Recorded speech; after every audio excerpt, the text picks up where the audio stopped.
히브리서 12장 14절에서 17절 말씀으로 주님을 뵙는 은혜 안에 살려면, 이런 제목으로 하나님 말씀 선포하겠습니다. 오늘도 오직 예수님입니다. 하나님의 은혜와 여러분의 또 기도, 또 성원 덕택으로 성지순례를 잘 다녀왔습니다.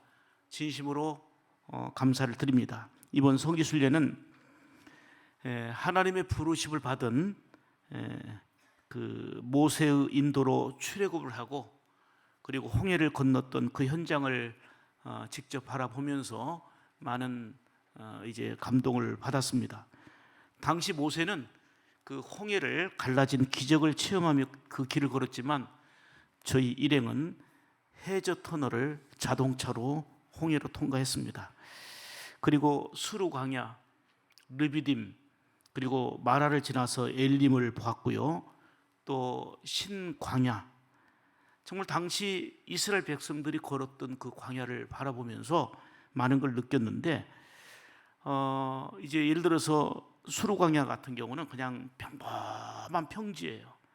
모래로 가득하고 풀 한 포기 하나 없고 나무 하나 없는, 가도 끝이 없는, 그리고 또 한참 가서 이제는 그 신광야를 보니까 거기는 평범한 게 아니고 골짜기 산들이 많은데 다 민둥산이고 돌산, 풀 한 포기 나무 하나 없는, 이들을 바로 이스라엘 백성들이 한없이 수르 광야, 그리고 미디안 광야, 신광야를 걸어가면서 원망하고 불평했다는 말씀을 우리가 접했는데, 어떤 생각이 들었냐면, 우리가 거기에 있었다면 우리는 더 원망했겠구나.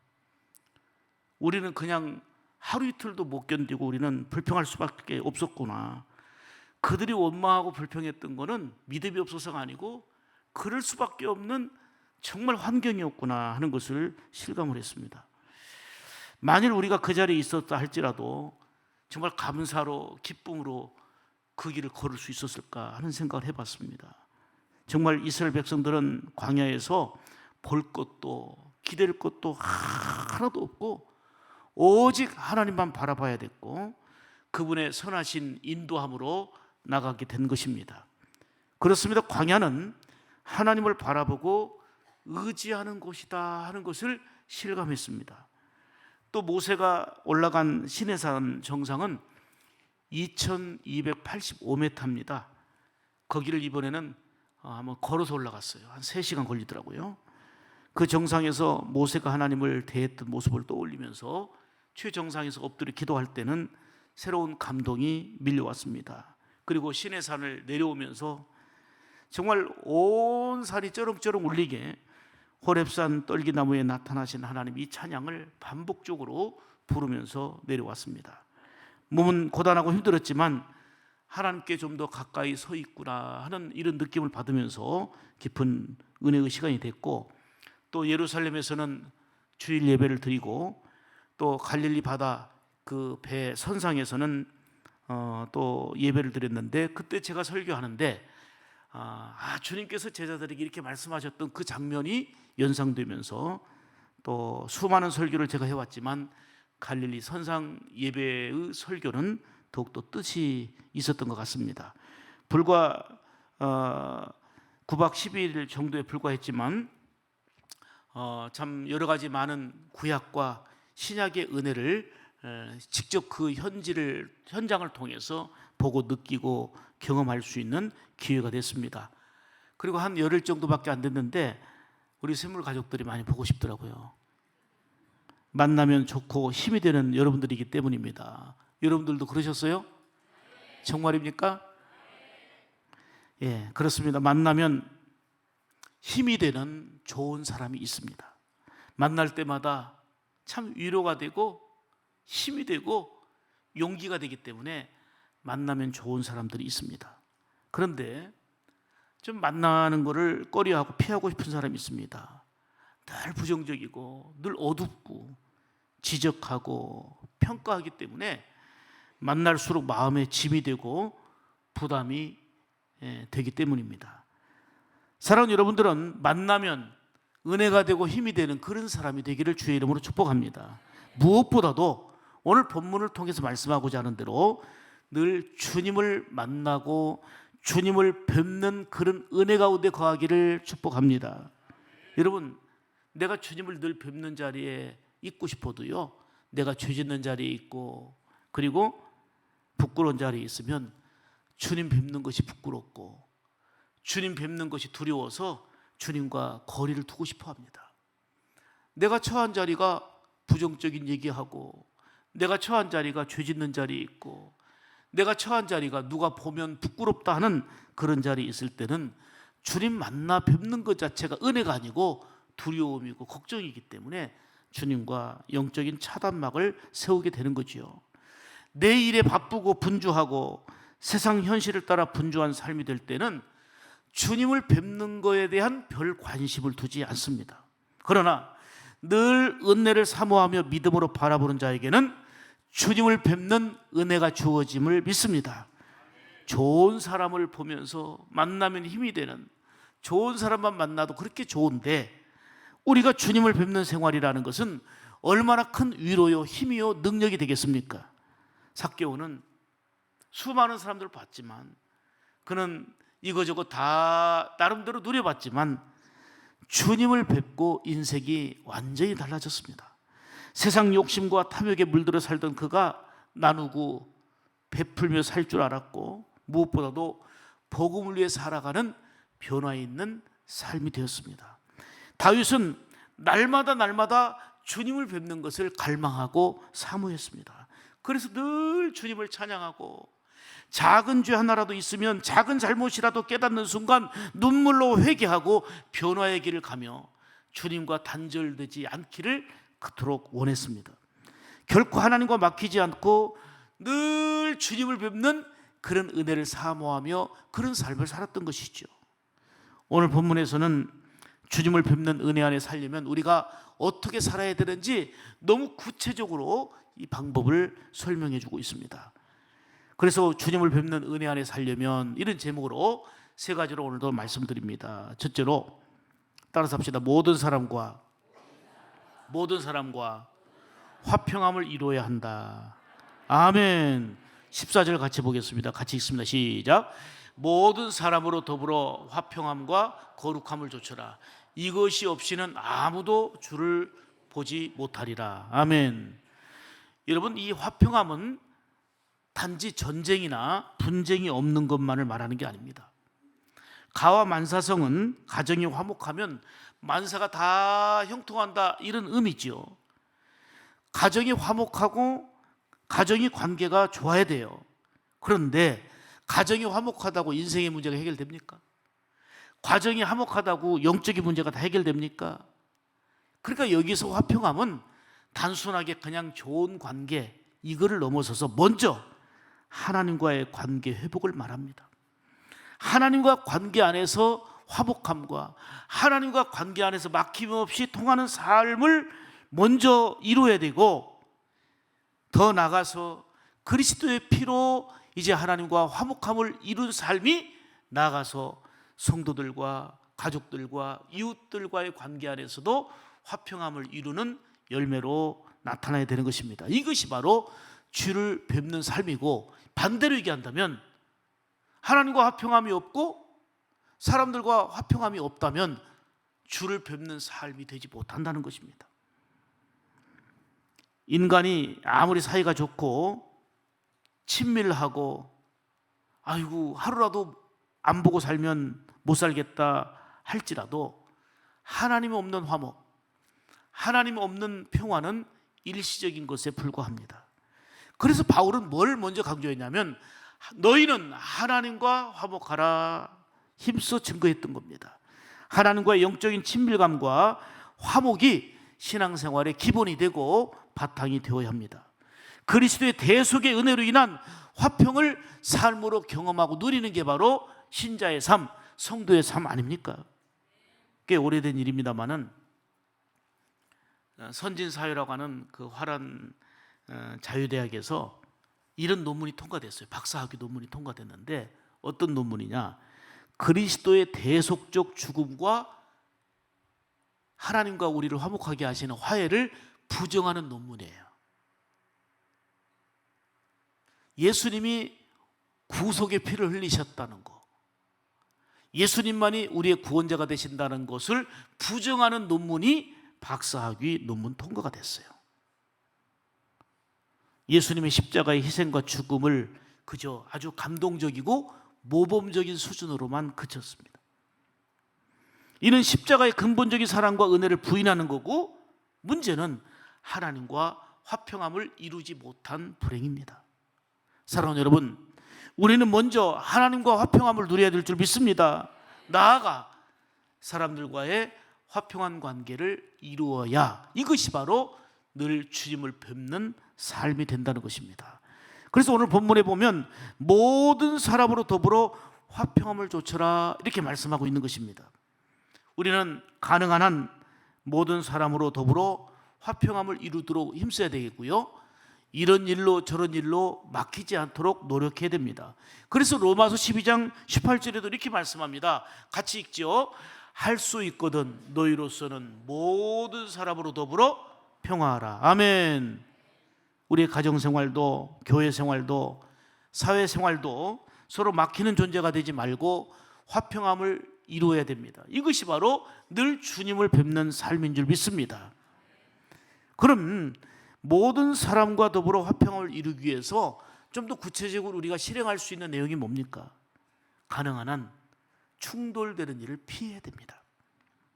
사람들은 정면 돌파를 좋아합니다마는 악한 일, 그 진리를 거부하는 일, 그리고 이단, 사탄에 대해서는 정면 돌파해야 됩니다.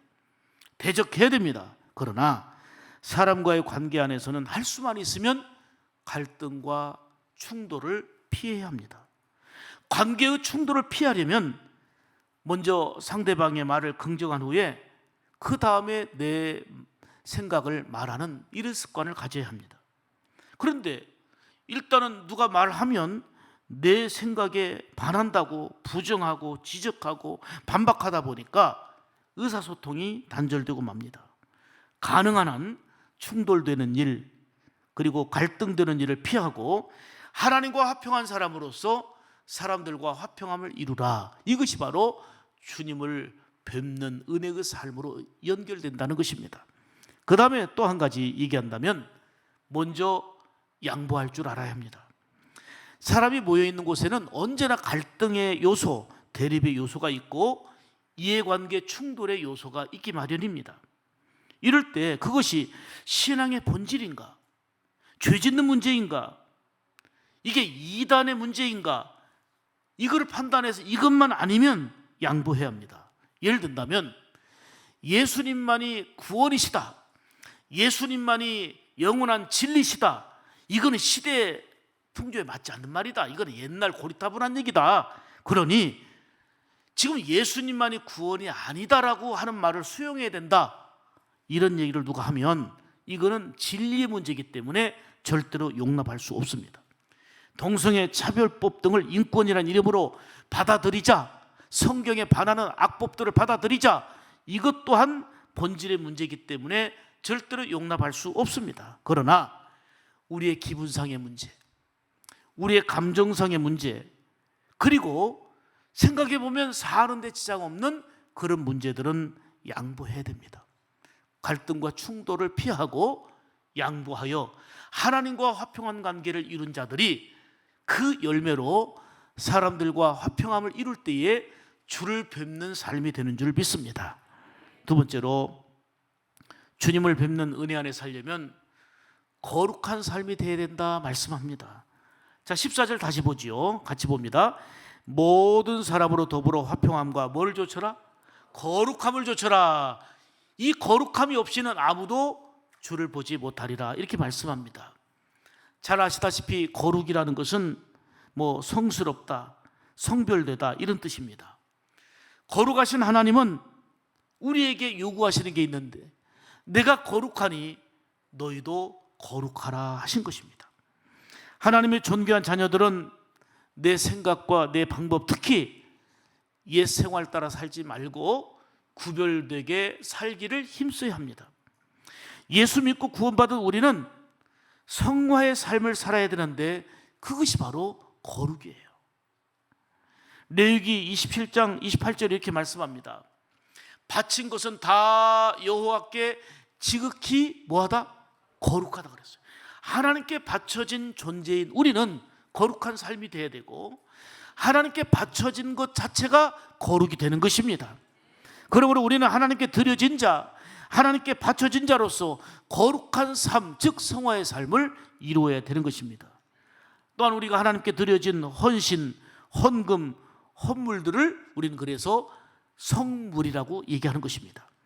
거룩이라고 하는 것은 성경의 전체적인 중심 개념, 정결하다, 깨끗하다라는 의미입니다. 사실 원래 거룩하다는 것은 하나님의 절대적인 속성이에요. 하나님께만 붙일 수 있는 단어예요. 하나님만이 거룩한 분이거든요. 그런데 이 거룩함이 예수 믿는 저와 여러분들에게 사용되어질 때는 예수 그리스도의 피로 구속함을 받았기 때문에 거룩한 은혜를 힘입었다는 그것입니다. 그러므로 예수 믿는 우리는 성령님의 인도와 성령님의 다스림 속에 성결해지는 성화의 삶을 우리가 영화의 세계에 들어가기까지 우리가 지켜야 될 삶인 것입니다. 우리의 생활 속에서 책망받을 것 없는 성결한 상태로 나아가는 삶이 우리에게 필요한 것이에요. 베드로전서 1장 15절에 말씀합니다. 같이 보지요. 오직 너희를 부르신 거룩한 자처럼 너희도 모든 행실에서 뭐가 되라? 아멘. 성경은 삶을 강조해요. 믿음은 이론이 아니에요. 믿음은 행동이고, 믿음은 순종이고, 믿음은 변화된 삶을 말하는 것입니다. 믿기 때문에 달라진 삶을 사는 거예요. 믿기 때문에 거룩한 삶을 사는 거예요.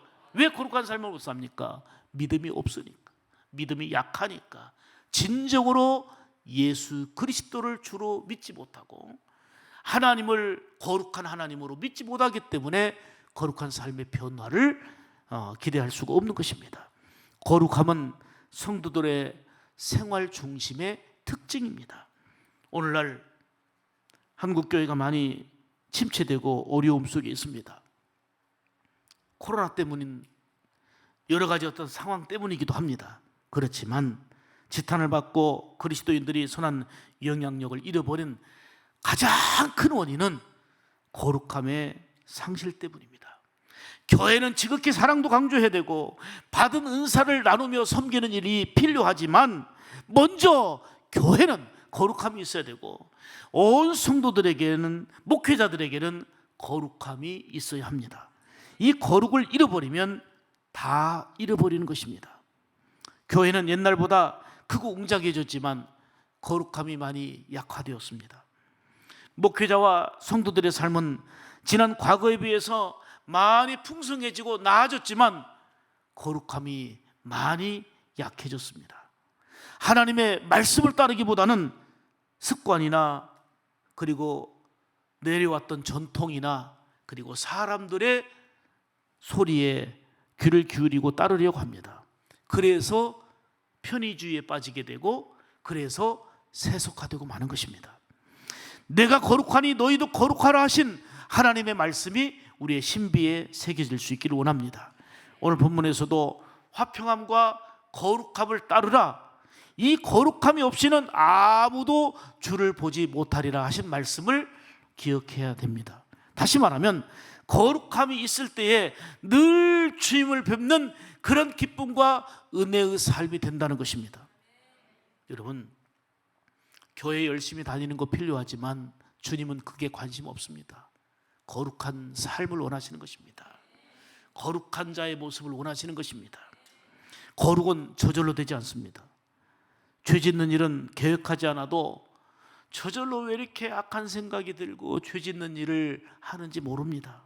자꾸 죄는 더해져 쌓여져만 갑니다. 그러기에 화평함과 더불어 거룩함을 위해서는 늘 힘써야 되는 것입니다. 절제하기를 힘쓰고 인내하기를 힘쓰고 거룩한 비전과 목표를 세우고 노력해야 되는 것입니다.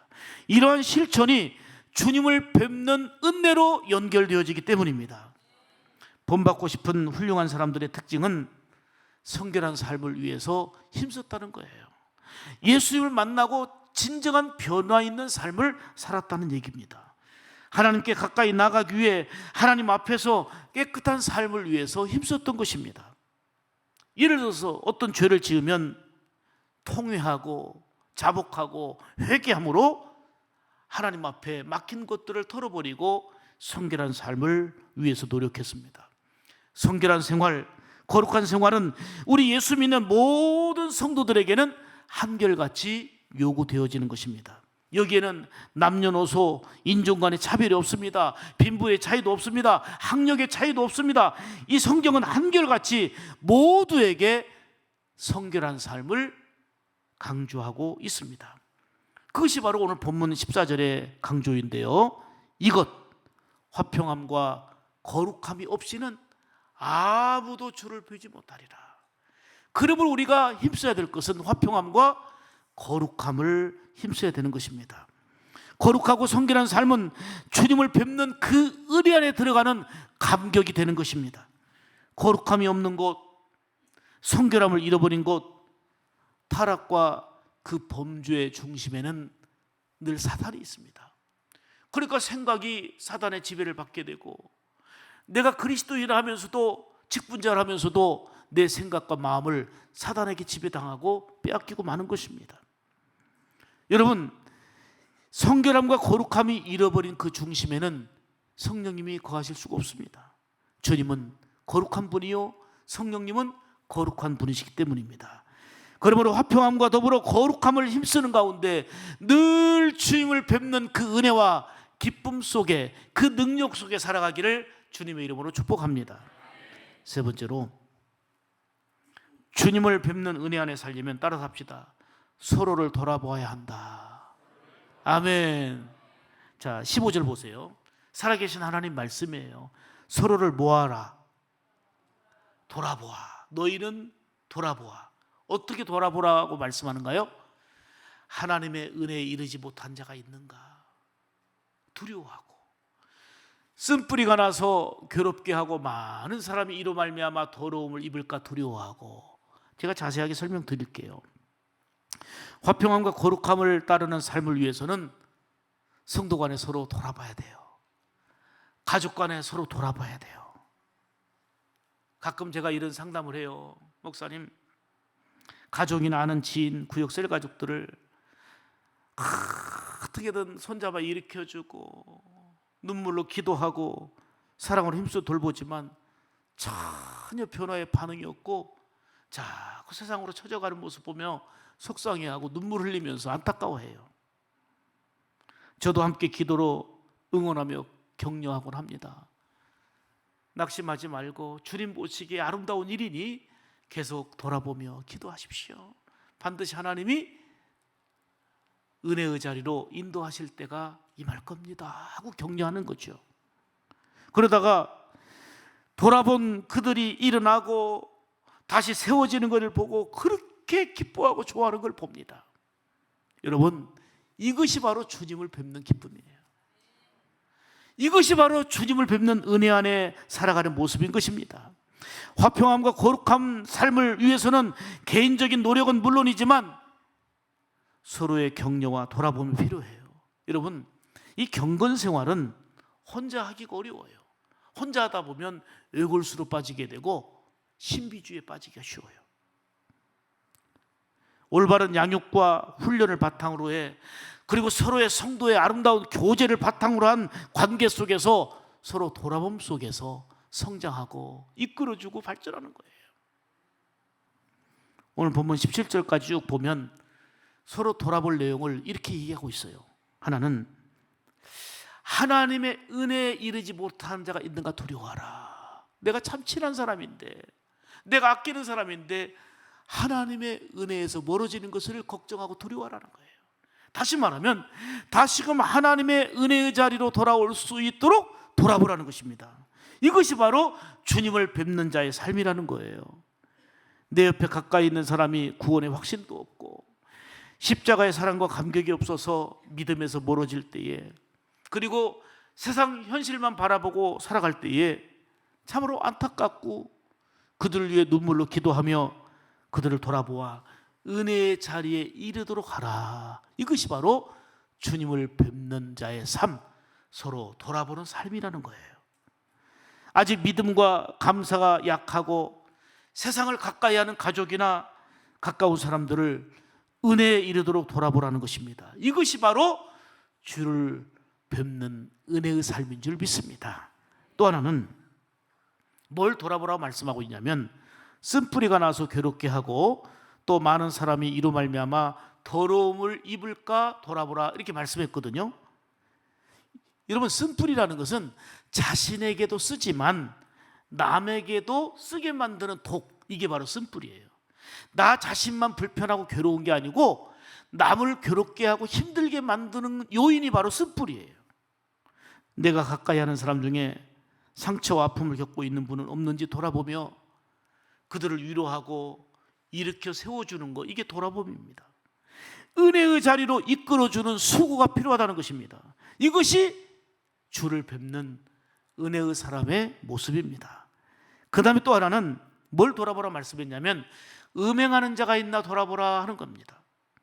죄 짓는 자리에 빠지고 자꾸 영적으로 타락하고 영적으로 멀어져 가는 사람들이 있는지를 두려워하며 권면하고 계속되는 음행의 일을 막아주며 돌아보아 기도하라는 것입니다. 오늘의 심각한 이 사회적 문제가 뭡니까? 음행이나 간음을 마치 낭만적이고 예술적인 것처럼 여기고 있다는 것입니다. 한마디로 세상은 영적으로 물러나고 정말 타락할 대로 타락해져 가고 있습니다. 성경은 단호하게 말합니다. 이러한 죄악들을 피하라 말씀합니다. 사랑하고 가까이 지내는 사람들이 음행과 여러 가지 죄악으로 주님과 멀어지는 것을 두려워하고 돌아보라, 이것이 바로 주를 뵙는 자의 삶이라는 것입니다. 다시금 은혜의 자리로 돌아올 수 있도록 돌아보는 삶, 이게 필요하다는 거예요. 또 한 가지는 망령된 자가 있을까 두려워하고 돌아보라, 이렇게 말씀합니다. 이 망령되다는 뜻이 무슨 얘기냐면 불경건하다, 경건치 않다, 하나님 없는, 경망된, 이런 뜻입니다. 예를 들어 보세요. 내가 좀 배고프다고 팥죽 한 그릇에 장자권을 팔아버린 에서, 이게 바로 망령된 행동이었어요. 아무리 배고프지만 하나님이 허락하신 이 장자권의 축복, 이 놀라운 복을 팥죽 한 그릇에 팔아버려요.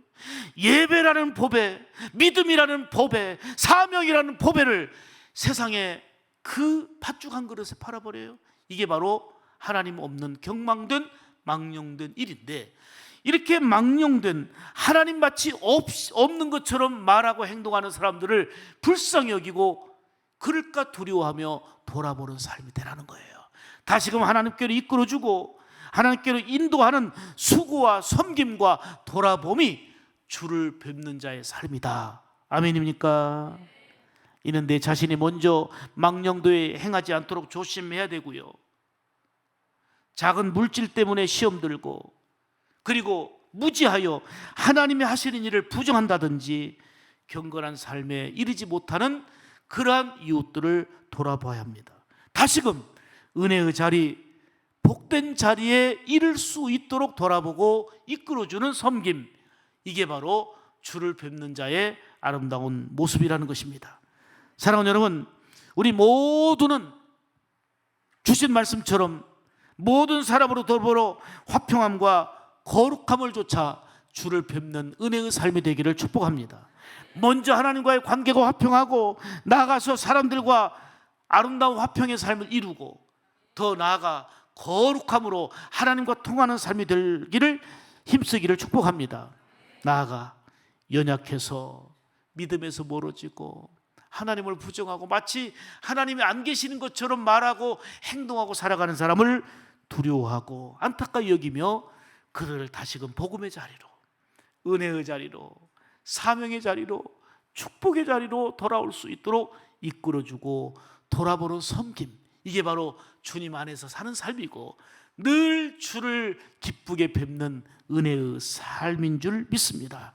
오늘 주신 말씀을 마음에 깊이 새기고 누구 하나를 만나면 은혜가 되고 힘이 되는 사람만 만나도 너무 기분이 좋고 행복한데 늘 주님을 뵙는 은혜와 감격 속에 위로가 되고 힘이 되고 변화가 되고 능력이 되는 그러한 여러분의 삶이 되기를 주의 이름으로 축복합니다. 기도합니다.